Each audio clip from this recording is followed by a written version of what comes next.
बुधवारी मध्यरात्रीच्या सुमारास कोल्हापुरातील टाकाळा माळी कॉलनी परिसरात रस्त्यावर एक देशी गाय आणि वासरू बसले होते. यावेळी या ठिकाणाहून निघालेल्या एका चारचाकी वाहन चालकानं वासराच्या अंगावरून वाहन नेलं. त्यामुळे ते वासरू गंभीर जखमी झालं होतं. राजारामपुरी परिसरातील प्राणीमित्र प्रशांत साठे यांनी तात्काळ पांजरपोळ इथल्या पशुवैद्यकीय अधिकाऱ्यांशी संपर्क साधून डॉक्टर राजकुमार बागल यांना बोलवून घेतलं.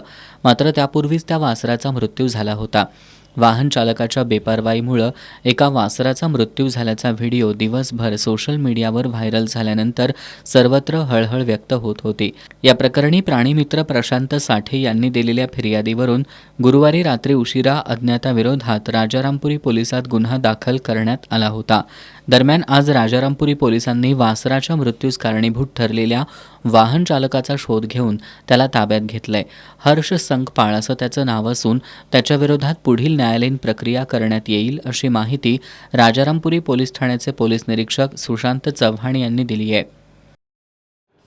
दिनांक 20 रोजी राजारामपुरीतील माळी कॉलनी परिसरामध्ये एक गाय आणि एक वासरू रस्त्यावर बसलेलं होतं. रात्री 3च्या सुमारास एक इनोवा गाडीचा चालक तिथून चाललेला असताना त्यानं त्या वासराच्या अंगावर घातल्यामुळं आणि तो तिथनं पळून गेल्यामुळं त्या वासराचा दुर्दैवी मृत्यू झाला. सदरबाबत क्लिप सोशल मीडियावर मोठ्या प्रमाणावर प्रसारित झाली. त्याचा आम्ही गांभीर्याने दखल घेऊन राजारामपुरी पोलिसांनी तात्काळ त्या आरोपीचा शोध घेतला. त्याचप्रमाणे हर्षल प्रशांत साठे हे प्राणीमित्र संघटनेचे आहेत. त्यांनी पोलीस स्टेशनला त्या व्यक्तीविरुद्ध तक्रार दिली. त्या व्यक्तीचा आम्ही शोध घेतला. त्याचं नाव हर्ष संकपाळ वय 24 असं असून त्याच्यावर आपण गुन्हा दाखल केलेला आहे. तसेच पुढची न्यायालयीन प्रक्रिया सुरू आहे.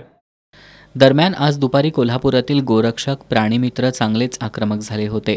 त्यांनी राजारामपुरी पोलीस ठाण्यात जाऊन पोलीस निरीक्षक सुशांत चव्हाण यांची भेट घेतली आणि वाहन चालकावर कडक कारवाई करण्याची मागणी केली.